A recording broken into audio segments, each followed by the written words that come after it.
Monsieur Pastor, ça doit vous faire tout drôle. J'ignore pourquoi.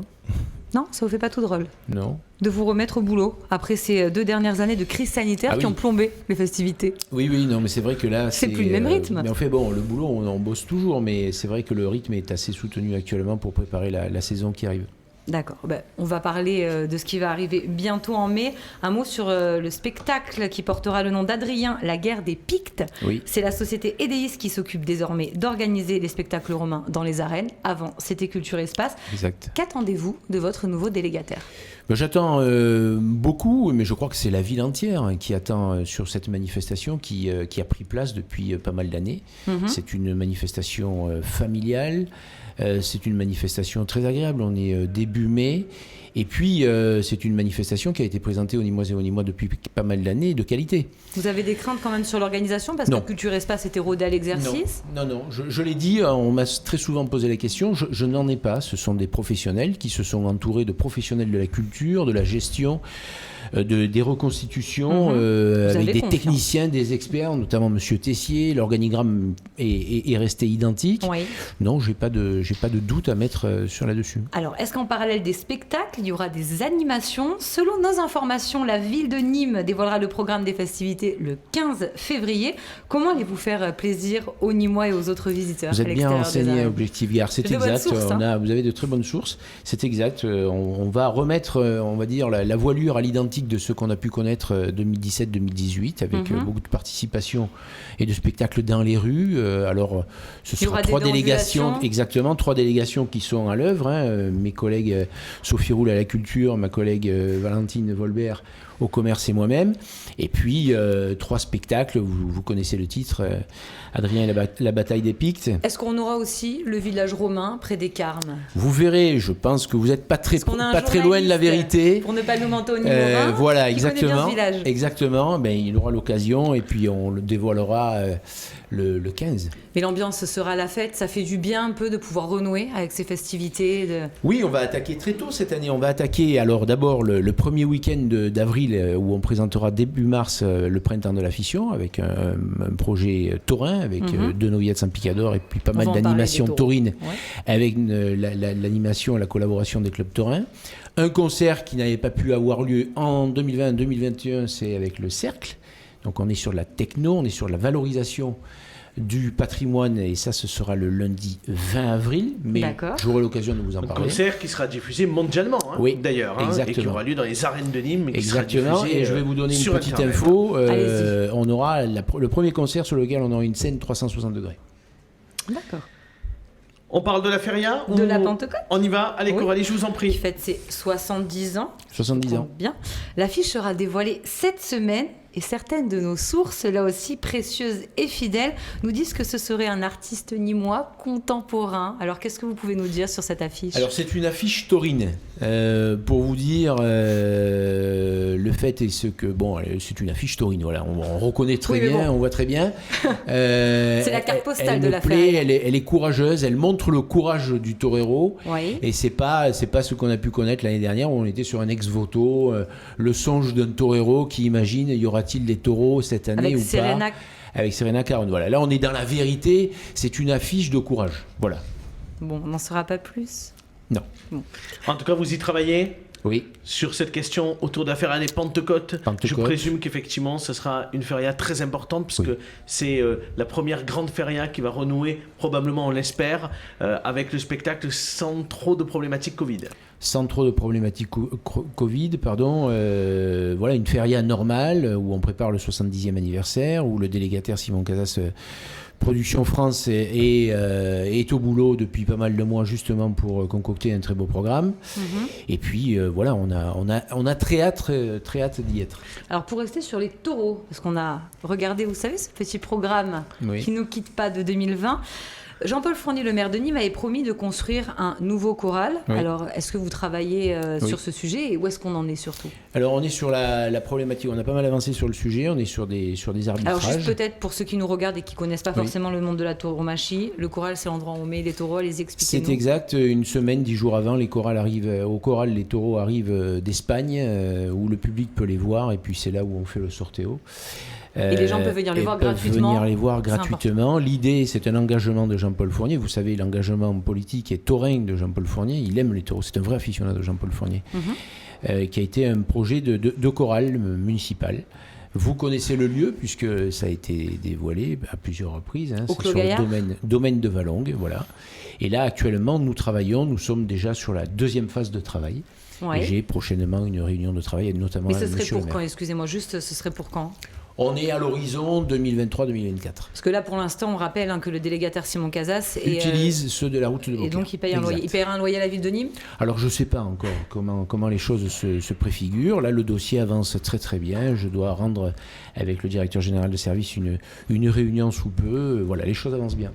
Allez, avant de redonner la parole à Coralie pour parler du Festival de Nîmes, on va proposer à Johan de poser sa question à notre invité. Ah, mais vous m'aviez pas dit que c'était sur le Festival de Nîmes la question. Donc... Non, d'accord. Avant de parler du Festival de Nîmes avec Coralie.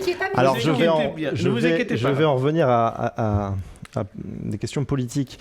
Vous disiez tout à l'heure finalement, qu'Emmanuel Macron avait mis un peu des œillères devant lui et avait oublié de traiter certains sujets importants. On est d'accord, l'islamisme, la sécurité, l'immigration. Pourquoi alors vous aussi en mairie de Nîmes refusez-vous de traiter ces sujets-là, puisque il y a de cela 2 mois, j'ai proposé, ce qui est un droit d'élu d'ailleurs, l'ouverture d'une mission d'information et d'évaluation sur justement l'immigration, la sécurité et l'islamisme, avec un refus catégorique du maire d'aborder ce sujet-là et d'organiser des réunions de travail internes sur ces sujets-là. On peut pas, je crois que sur ce sujet-là, Monsieur Gillet, on ne peut pas reprocher à Jean-Paul Fournier son engagement pour sécuriser au mieux la ville. Vous avez tous en souvenir, il y a quelques mois, la colère qu'il a pris au refus du ministre de l'Intérieur, Gérald Darmanin, sur des nouveaux effectifs au commissariat. On ne peut pas non plus reprocher l'engagement de la municipalité à l'effectif qu'on peut avoir au niveau de la police municipale. Un nombre de policiers municipaux très important. On ne peut pas reprocher à Jean-Paul Fournier et son équipe l'engagement de la vidéosurveillance. On peut pas... Et bientôt la vidéo-verbalisation. Exactement. On ne peut pas engager de procès à l'intention sur la municipalité et au maire et son équipe sur le fait qu'il y ait une vraie transversalité entre les services de l'État, justement pour avancer. Mais à un moment, et là je vous rejoins, à un moment, il se pose un problème, c'est que l'État est défaillant. Oui, mais alors pourquoi refuser d'ouvrir une mission d'information et d'évaluation sur ces sujets-là qui permettrait de pointer certaines réalités? C'est regarder les choses avec objectivité. Le premier interlocuteur d'une collectivité, c'est l'État. C'est l'État. Or, l'État, là-dessus, sur ce sujet, rien sur ce sujet, est défaillant. On le sait. C'est dramatique. C'est dramatique. Donc on fait quoi ? Et là, je reprends ce que vient de dire monsieur. On ne peut pas éternellement dire... Se substituer à l'État. Exactement, se substituer à l'État. C'est pas possible. Il le faut. Mais oui, non, mais il faut lutter justement contre. Oui, mais il faut le faire. Parce que les Nîmois en ont besoin. Nicolas, on vous laisse poser votre question à notre invité. Monsieur Pastor, bonjour. Je vous rencontre pour la première fois et moi, ma question est très simple. Comment vous vous projetez justement dans l'organisation de toutes vos festivités avec cette situation qui reste quand même instable et de quelle manière ça impacte vos politiques publiques ? Alors, sur 2020 et 2021, on a eu la chance de stopper à tout moment toute dépense parce que justement, on a pris les décisions au bon moment. Pour ce qui est de l'année 2022, on travaille ardemment pour faire toutes les manifestations qui se présentent à nous. On espère, et je crois qu'on peut espérer que l'année se déroulera normalement. C'est vrai qu'on songe malgré tout à ce qu'on vient de vivre pendant 2 ans, mais on reste très, très optimiste.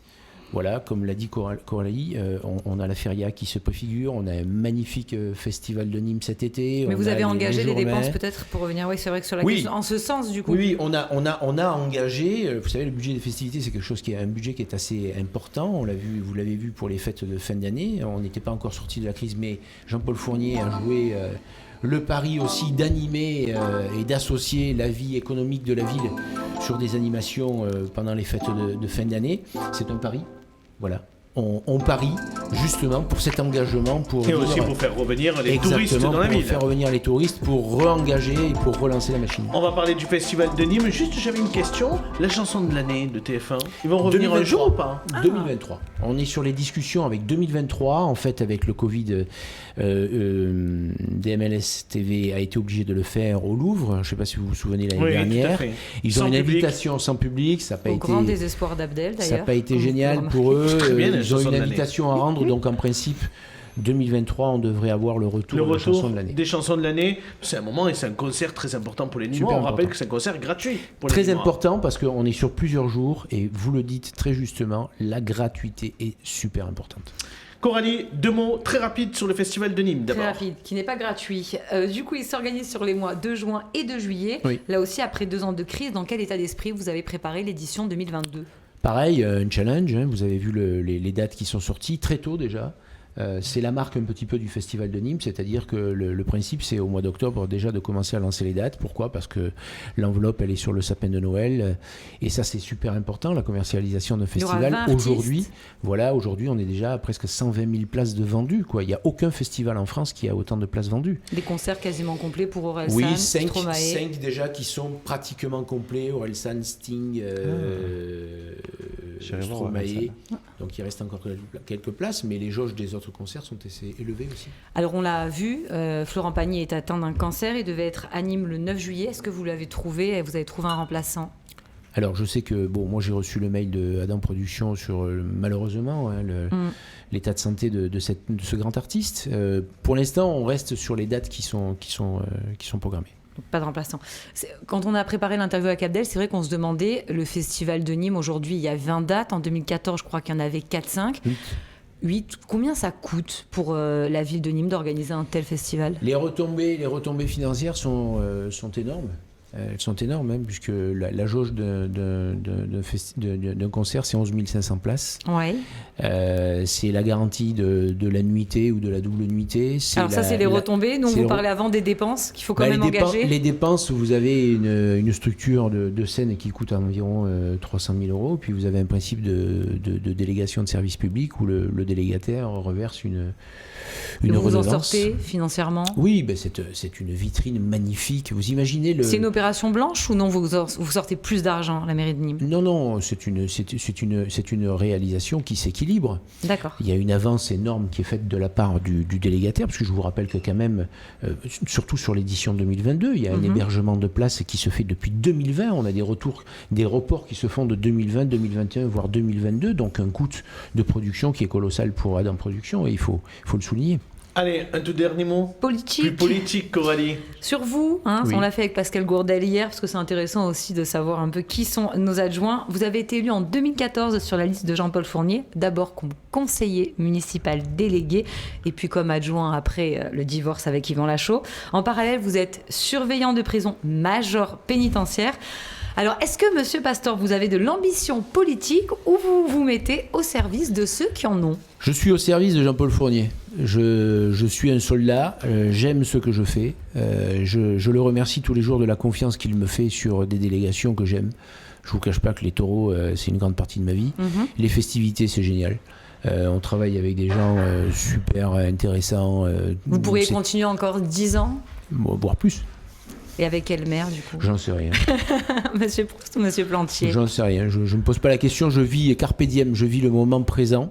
Vous avez bien raison. Et voilà, tous les jours, je me dis, c'est génial. Et tous les jours, je me dis, il faut en faire plus, et il faut bosser. En tout cas, on a le sentiment que vous prenez beaucoup de plaisir dans ce que vous faites.